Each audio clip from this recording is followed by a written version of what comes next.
Et bienvenue sur Radio Moderne pour écouter le témoignage d'une personne trans qui regrette d'avoir subi une opération de changement de sexe. C'est-à-dire que c'était un homme qui s'est fait enlever le service 3 pièces et qui va nous parler des conséquences catastrophiques que ça a pu avoir sur sa vie. Parce que ça, c'est un des grands problèmes dont les militants transgenres ne parlent pas. Ce sont les très nombreuses complications qui suivent après un changement de sexe. Parce que, en réalité, changer de sexe, c'est littéralement impossible. Dans le sens où c'est un simulacre de changement de sexe. Alors c'est un témoignage qui est pas forcément facile à écouter, mais qui doit vraiment être entendu. Une partie de ton horrible histoire de transition, c'est que tu as un néovagin qui ne fonctionne pas bien, tu as de l'ostéoporose. Oui, et une scoliose. Et une scoliose, oui. Et est-ce que tu peux nous en parler ? Alors, je sais que c'est transphobique de dire ça, mais après être passé par ce système, je ressens à 100% l'impression d'avoir été victime d'une expérience médicale et sociale cruelle. Sauf que personne n'est venu me voir. Et le truc, c'est que je serais même pas inclus dans les statistiques. Je suis sûr qu'ils m'ont tout simplement diagnostiqué avec d'autres problèmes.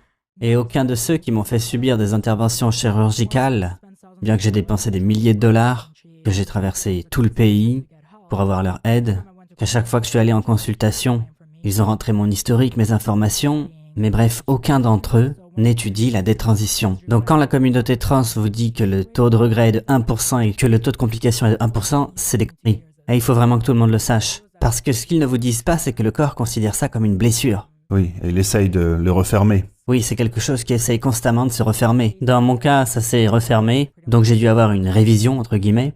Il y a quelques mois, j'étais encore sur la table d'opération, et on m'a fait des reproches, comme quoi je ne dilatais pas assez, alors que je dilatais religieusement. Mais tout ce qu'ils ont fait, c'est blâmer le patient. J'ai parlé à d'autres personnes, et il leur est arrivé la même chose. Mais c'est ça qu'on ne dit pas. Oh là là... Oui, donc ils n'ont pas arrêté de me reprocher de ne pas avoir assez dilaté. Donc ils m'ont fait cette opération. Donc ils m'ont réouverte. Voilà, vous avez 20 cm, félicitations. Wow, super. Donc je suis retourné au Massachusetts. Et quand je suis enfin arrivé à la maison, j'avais déjà perdu 3 cm. Que je ne pouvais plus dilater. Oh mon Dieu. Ok, bon, je me suis dit, c'est bon, je vais faire avec les 17 cm qui restent. Et c'était très inconfortable, je devais conduire ma voiture avec un god en moi. Et c'était serré au point que je pouvais même pas uriner. Et puis mon dos a commencé à me faire mal en 2020. Alors j'ai d'abord pensé que c'était un problème de matelas. Je me disais, oh là, j'ai vraiment mal au dos. Si je m'asseyais comme ça. Alors je suis allé voir un chiropracteur et il m'a dit que j'avais une scoliose. Et encore une fois, mes papiers disent que je suis une femme.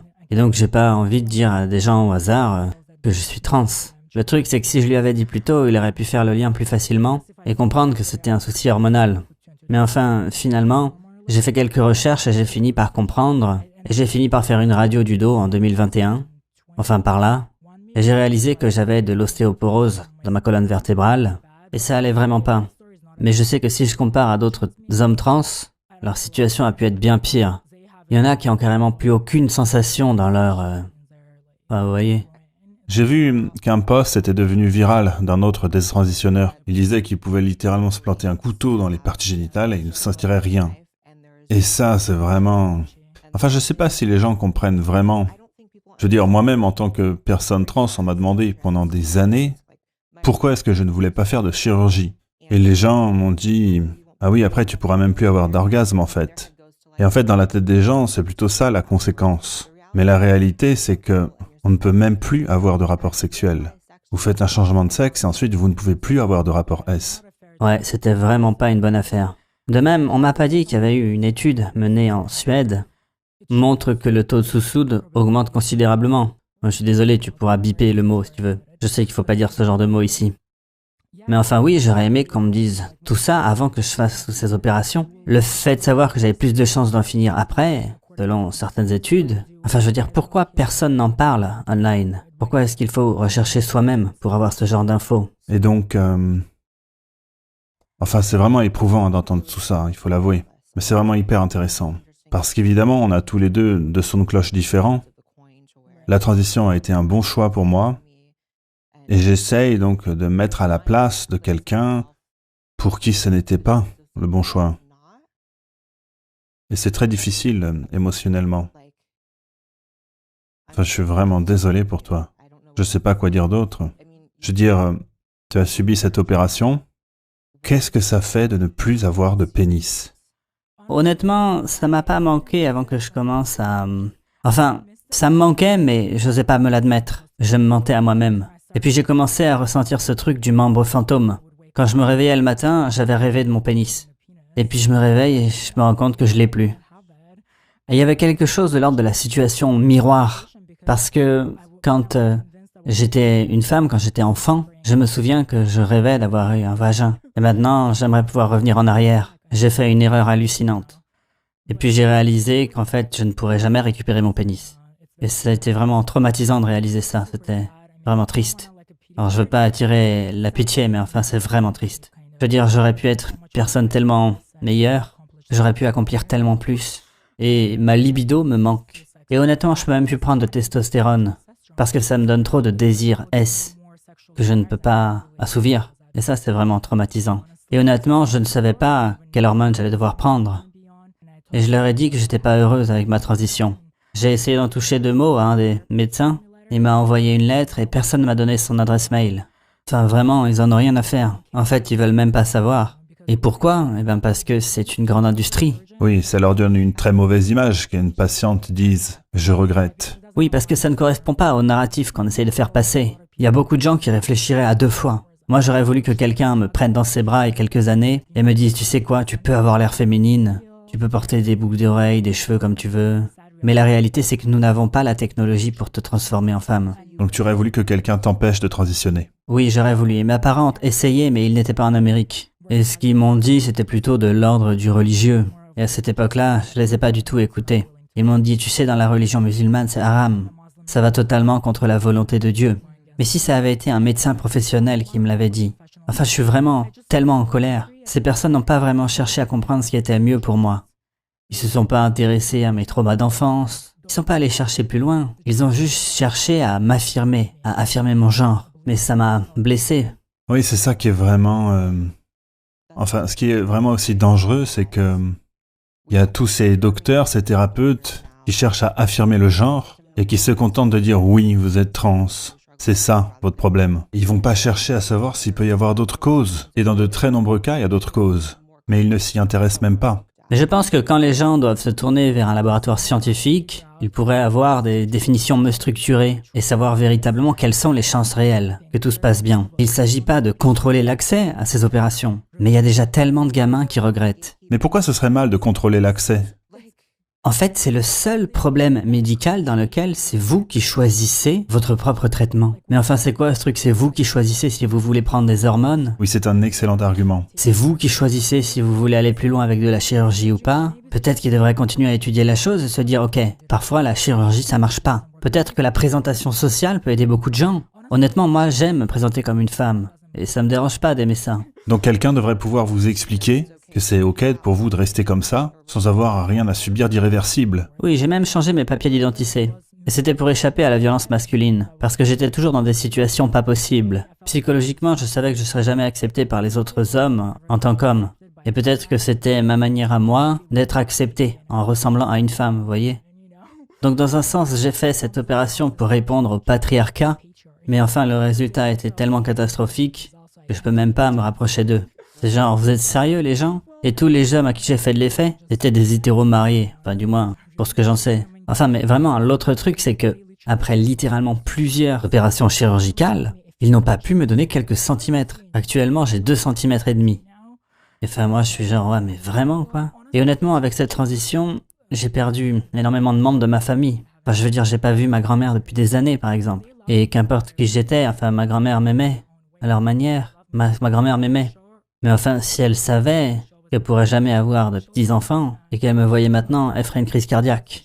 Franchement, elle pourrait y passer, alors je la vois plus. Mais il y a aussi une partie de la famille qui m'a soutenu, qui vivent ici, qui vivent en Amérique maintenant. Mais la transition m'a éloigné d'eux. Déjà parce qu'ils ont du mal à comprendre. Et enfin, voilà, je suis un peu en colère à cause de toutes ces désillusions.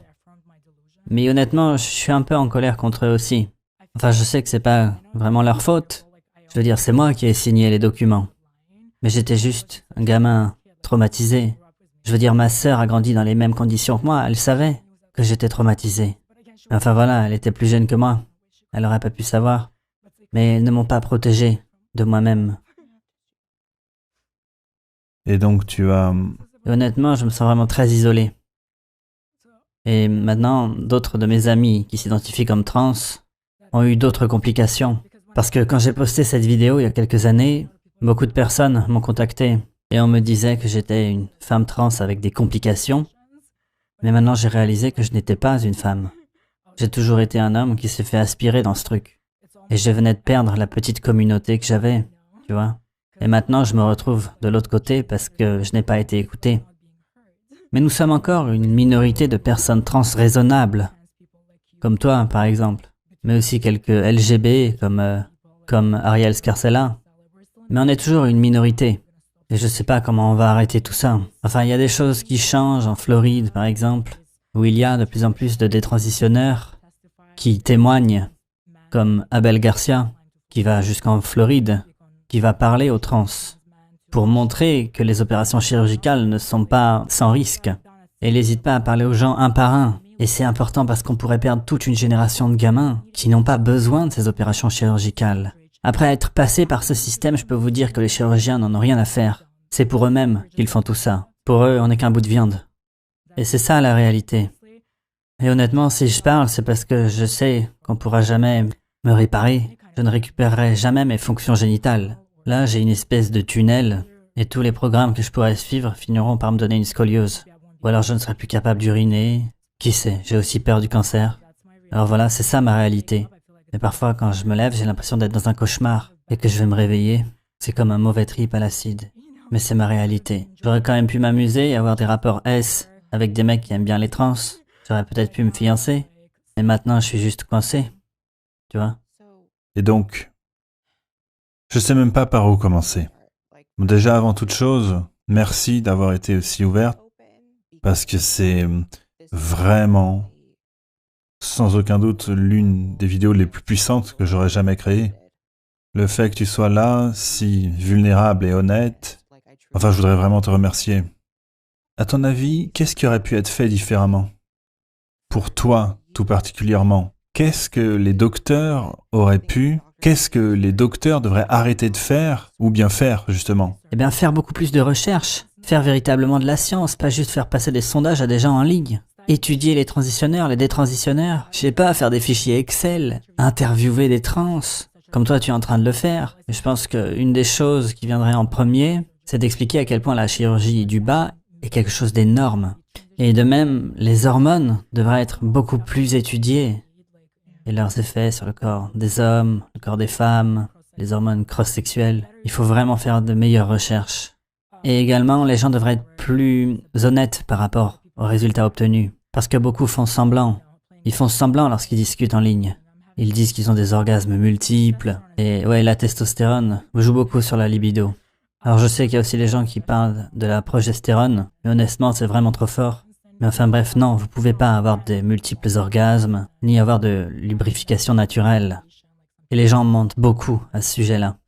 Ce sera jamais comme le vagin d'une femme cis, qui a des glandes et tout ce qu'il faut pour la lubrification. Mais parfois, une vérité amère vaut mieux qu'un doux mensonge. Et comme je l'ai dit, j'aurais voulu que quelqu'un me prenne dans ses bras et me dise « T'es pas une femme, et tu n'en seras jamais une ». Peut-être que ça m'aurait pulvérisé sur le coup. Et il y a des gens qui m'ont dit, ils ont parlé à des hommes qui étaient attirés par les femmes trans, et qui ont dit « Ma femme regrette le résultat post-opération ». Mais quand j'ai rejoint la communauté trans, on m'a dit « Mais non, faut pas les écouter, cela. Ils les considèrent juste comme des jouets. » Mais enfin bref, ils disaient la vérité et j'ai pas voulu les écouter. Tout simplement parce qu'on m'avait complètement lavé le cerveau et que j'étais littéralement convaincu d'être une femme